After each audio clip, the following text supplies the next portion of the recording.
Beje, pažiūrėkit, kokia Majestic yra mano sruoga šitą vat. O čia. Pažiūrėkit. Jūs pažiūrėkit, kiek čia yra plaukų ir pažiūrėkit, kaip gražiai.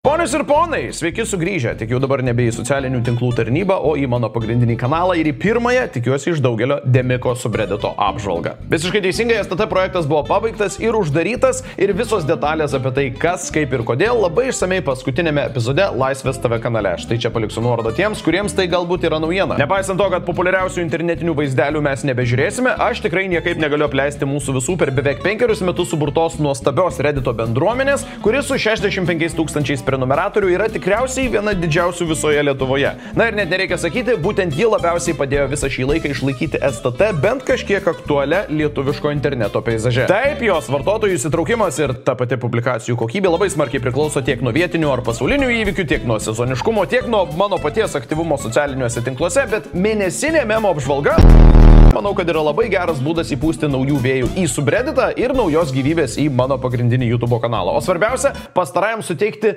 bent kažkokio turiningo pastovumo. Kol kas šie epizodai kaip ir jokio oficialaus pavadinimo neturi, tiesiog memo apžvalga, nors aš tikiu, kad atsikratyti STT etiketės bus beveik neįmanoma, kas šiaip nėra blogai. Mano moderatoriai siūlė juos vadinti VMI, vyriausioji memų inspekcija. Juokinga, nes man tuoj 33.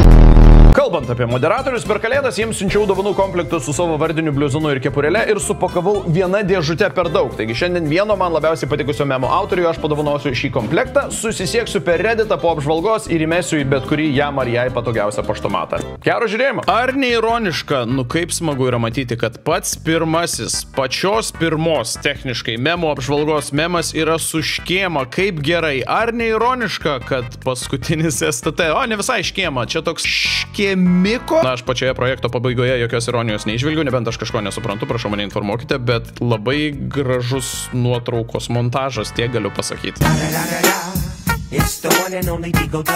Progresas 2014 Minecraftas, YouTube'as ir Skype'as 2024, Office'as, Teams'ai, LinkedIn'as ir keliatės labai anksti ryte. Čia, kaip suprantu, jūs suaugote čia, apie tai yra memas, ar ne? Kad 2014-aisiais labiausiai rūpėjęs dalykas buvo Minecraftas, nežinau, susirašyti arba susiskambinti su draugais per Skype'ą ir pasižiūrėti YouTube'ą, o dabar jūs tiesiog turit darbą?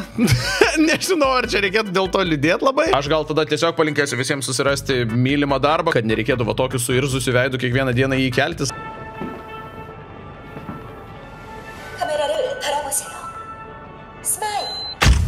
Paskutinio STT spaudimas. O dieve, kokia galinga nuotrauka. O Jėzau, kas čia iš jūsų taip puikiai išmoko naudotis dirbtinio intelekto įrankiais su nuotraukų redagavimu. Ačiū labai, taip, va šitą nuotrauką tai mes tikrai panaudosime miniatiūroje. Nu, tai galiu sakyti, kad turime pirmąjį stiprų pretendentą į mano bliuzoną ir kepurėlę. Tarp kitko, ir pats pirmas tas memas su škėma yra to paties autoriaus. Vartotojas Cosmo Comedy, kol kas esate favoritas. Paskambink man, kai tau liūdna. Aferistai ir sukčiai. Aferistė dainuoja paskambink man, jei tau liūdna. Karočią paskambinau, nekelia, neapsigaukit ir jūs. Kažkur kažkada esu girdėjęs kažkokią tai istoriją su ta Saulės Kliošo daina, kad tas numeris, kurį jinai dainuoja, jis iš tikrųjų buvo tikras aktyvus numeris kažkuriuo metu, jeigu neklystu. Ir neva tai, man atrodo, jie atsiklausė to numerio savininko, ar gali jie tai parašyti dainą. Sugalvojom kryptis į Saulės Kliošo followerius Instagram'e, kas šiuo metu jaučiasi vieniškas, kas norėtų, žinai, kad jam paskambintų. Mes sulaukėm kokių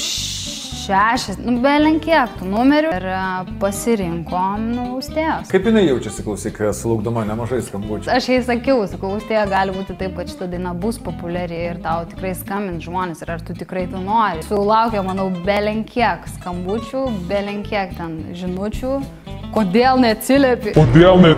Po šventiniai reikalai, po Žemaitaičio sprendimo Širinskienės ašaros turėsiu apie ką per kalėdas pagalvoti. We tried in... O, Jėzau. Ačiū labai už šią nuostabią nuotrauką, puiku 22 dienų senumo publikacija, bet kaip tik praeitą savaitę Širinskienės ir Žemaitaičio keliai išsiskyrė ir kaip tik štai praeitą sekmadienį mano Twitch kanale mes gyvo vaizdo transliacijoje apžvelginėjome tas jų skyrybas. Remigijus Žemaitaitis ir Agnė Širinskienė, Žemaitaičio braškė, pasuko skirtingais keliais. Na, yra kaip yra. Iš tikrųjų, mes jau pastebėjom, kad TV3 jau truputėlį linksta į kakadu montažų pusę.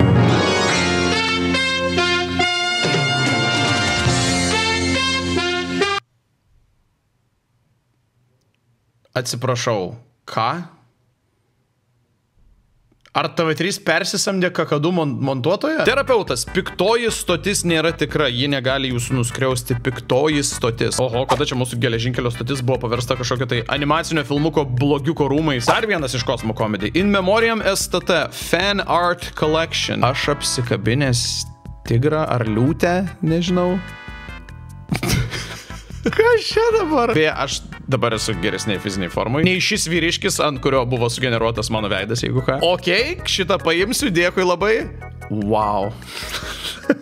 What the fuck? Tiesiog, kas čia dabar? Kodėl? Prie ko čia STT? Prie ko iš vis tada čia yra STT? Čia aš tiesiog esu visiškai atsitiktiniuose scenarijuose. Gerai, šitą jau matėm. Šitas jau buvo. Ačiū. Jo, čia vat aš taip atrodau, kai montuoju bet kurį vaizdo įrašą. Šita nuotrauka net atrodo tikra ir šitas bičas atrodo labiau kaip panašus į mane, negu kad mano veidas čia yra uždėtas. Dabar net nežinau, kurį naudot miniatiūrai. Ar tą, kur aš ant sofos, ar tą, kur aš ant meškos. Ar tikrai varlės nebuvo laižytos? Ar laižėt tą varlę? Ne, nelaižiau. Taip pat Zvonkus. Kaip gerai, kad 2025-aisiais Zvonkaus žvairumas vis dar yra bairis. Labai liuks. Va, kai pasikvieti ne tą Ronaldą McDonaldą į namus.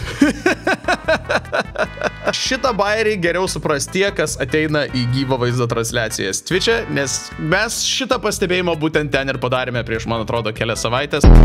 Diana apsirengė kaip kaminas, kaip pečius, atsiprašau. Gitanas tiesiog business casual tux ir tada ryškesnė už kalėdų eglutę. Jo, spalvų gama tai tikrai yra panašumo. Jei kas susirūpinote, kur Gabrielius dingo, tai aš vis tiek nesuprantu, kur Gabrielius dingo ir kokią informaciją man reikia pasimti iš šitos publikacijos. Ar tai reiškia, kad jis tiesiog dabar išvyko toliau grobstyti šiferio? Taip turbūt turėčiau interpretuoti, ar ne? Štai buvęs ministras Gabrielius Landsbergis ant stogo darbuojasi. Atsiprašau, ne ant stogo darbuojasi, pana žurnalistė, o vogė šiferį. Rožės raudonos atmazas kažkam nepavyko, neblaivi vairavusi Eglė Radvilė, vežiau moliūgus mamai, nesupratau, kaip tai įvyko. Wow, tikrai labai stiprus pasiteisinimas. Na, jeigu jau taip, jeigu jau vežėt moliūgus, Eglė, tai prašau, su Dievu, važiuokite. Ryto aušros, o Dieve, taip. Pirmoji memų apžvalga ir aišku, mes iš karto turime penio bairių, nu arba erekcijos bairių šiuo atveju. Stajakas, Morning Woodas, ryto aušros brandinta 100% bachurėlių mėsa.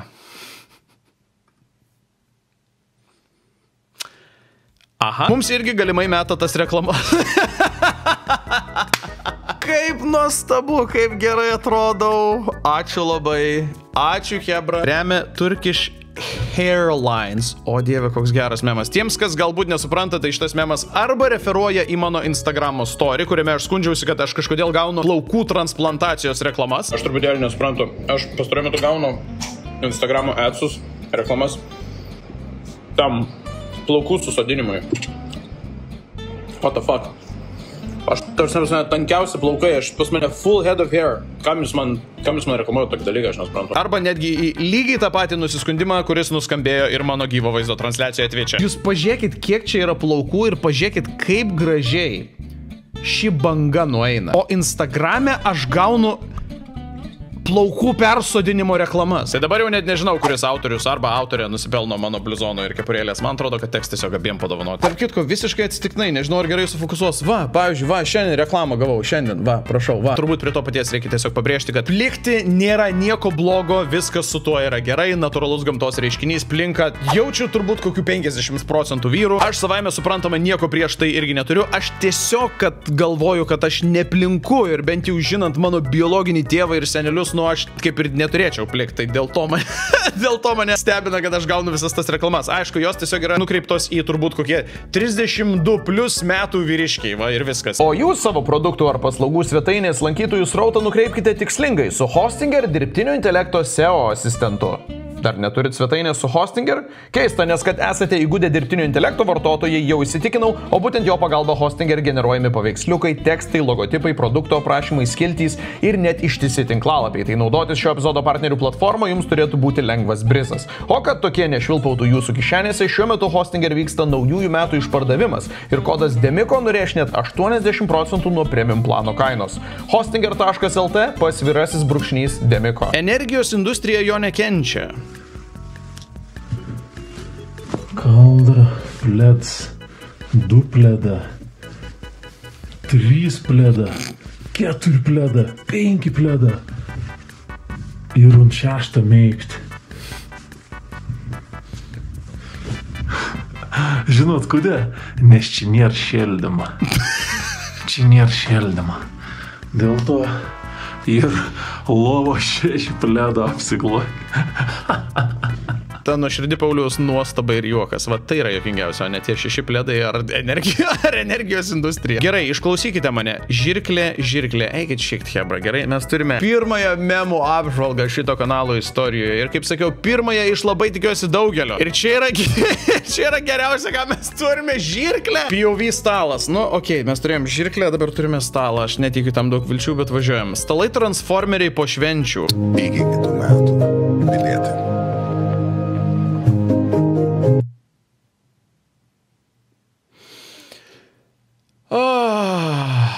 Taip, tas šventinis stalas transformeris po švenčių, jisai tiesiog išskrenda. Aišku, jame neišdygsta papildomi sparnai, jisai tiesiog naudojasi savo tais 2 šoniniais stalviršiais, kad išplasnotų iš mūsų namų. Pauliau, esi ne vienas, bendruomenė linki meilės ir emocinės, psichologinės stiprybės. Esi ne vienas.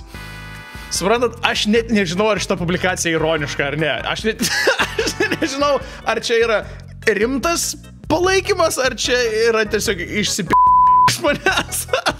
Abiem atvejais ir šitos publikacijos autoriui ir visiems, kurie šią publikaciją užbalsavo. Ačiū ir kaip visada, aš be jūsų būčiau niekas ir aš jums visada dėkoju už tai, kad jūs visada ir vis dar esate. Va, tai tiek. Nutekinta tikroji Vanago pasitraukimo iš Dakaro priežastis. Matot, man čia pavyzdžiui yra visiškos naujienos. Aš antiek nesiku Dakaro, kad aš nežinojau, kad jis iš jo pasitraukė. Aš nežinau nei kaip jam sekėsi, nei kad jis jau jame nebedalyvauja. Žinot, kodėl sustojau? Ne? O, jau geras. Kas baigės? Žinot, kas baigės? Baigės kuntrybė. Aš kaip valkat atėm palėton Gvinėjais pasienį. Bomžauju, slonkioju, kažkon tempo laiką. Koks geras memas, tik aišku turiu pabrėžti, kad šitą memą įkėlęs autorius iškart parašė, kad pavogė iš Instagramo. Juokų darželis. Matau, kad yra vandens žyma, tai greičiausiai, kad jų galbūt memas. Lauku. Tik laukdamas gali ir tos pensijos ten sulaukti. Labai kokybiškas, labai lietuviškas memas. Super, labai patiko. MVP, yes. Ar čia bus iškarpa iš Kvadrato čempionato? Aišku, dar nėra pralaimėjusių pirmojo mačo. Kudriai žaidžia. Nuostabus Simonas Žurauskas. Jisai gali vienas išlaukyti savo. Aš tiesiog nesuvokiu, realiai nesuvokiu, kaip įmanoma būti tokiam geram šitoj sporto šakoje. Ar jis treniruojas, ar jis žaidžia, aš nesuvokiu. Varžovų komandą mes tą žinom iš praeito turnyro.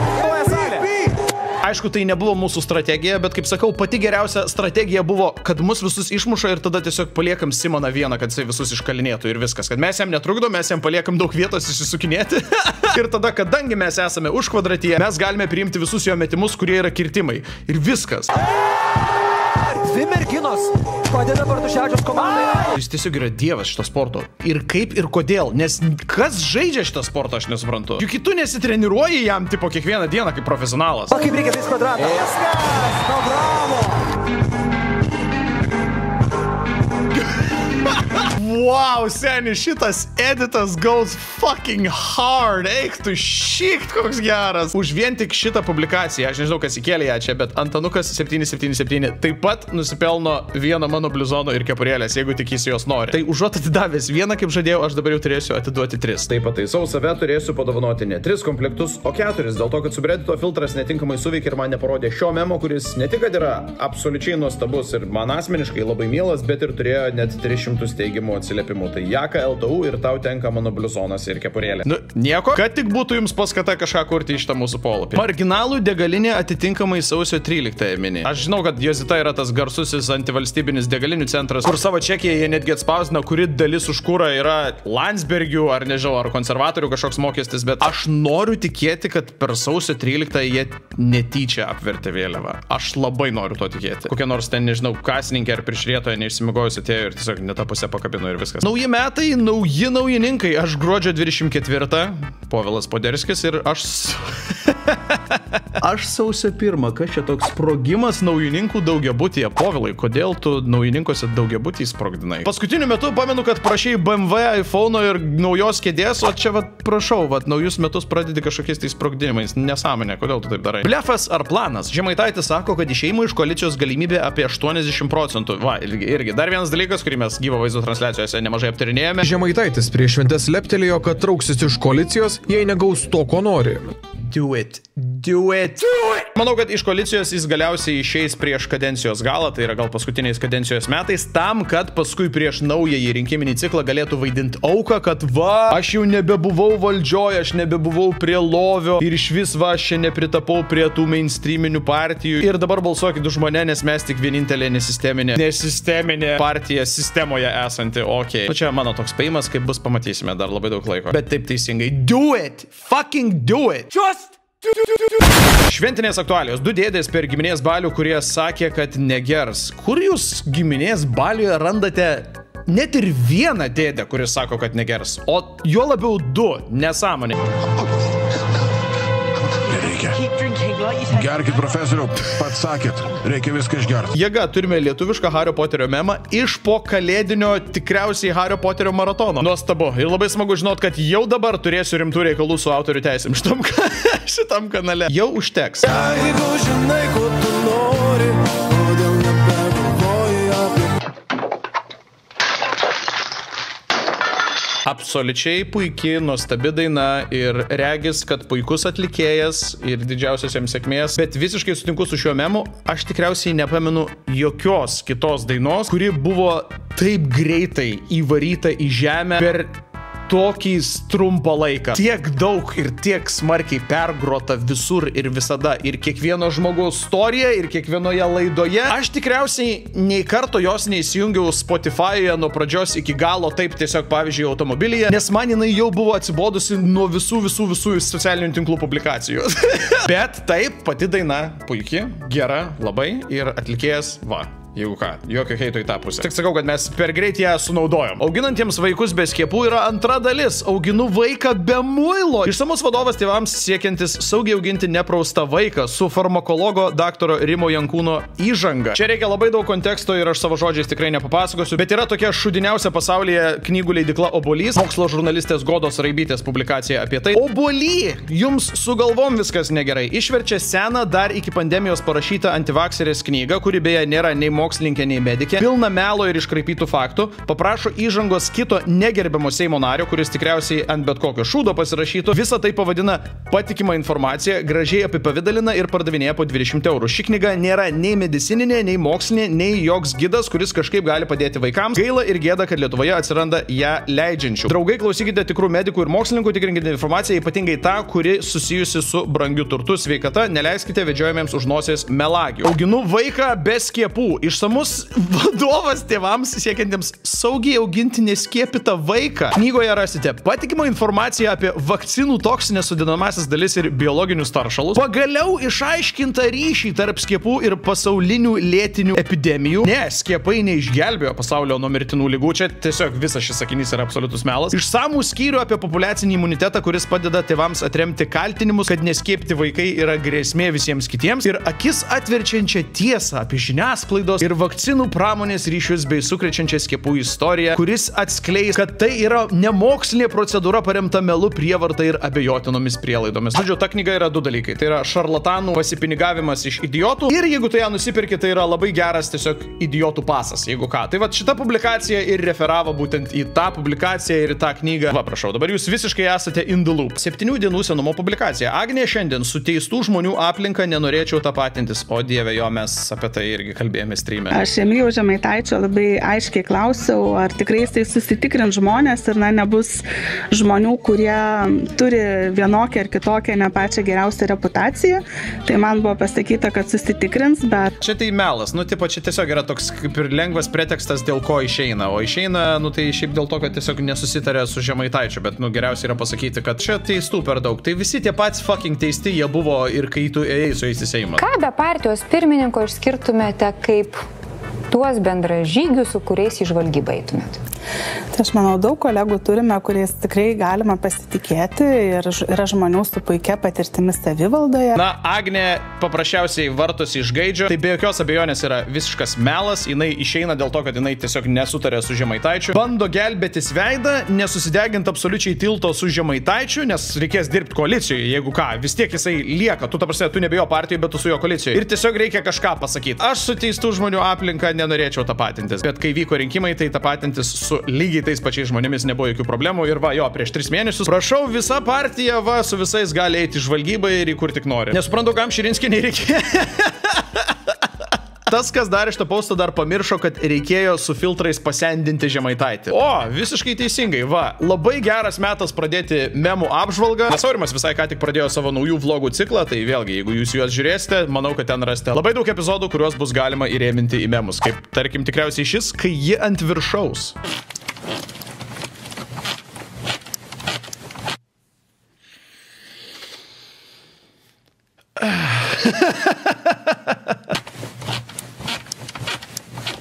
Prašau, pasakyk ką nors. Prašau, pasakyk ką nors.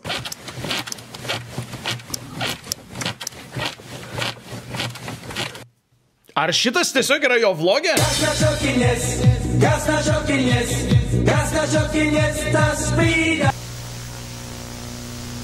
Jeigu žinai, ko tu nori.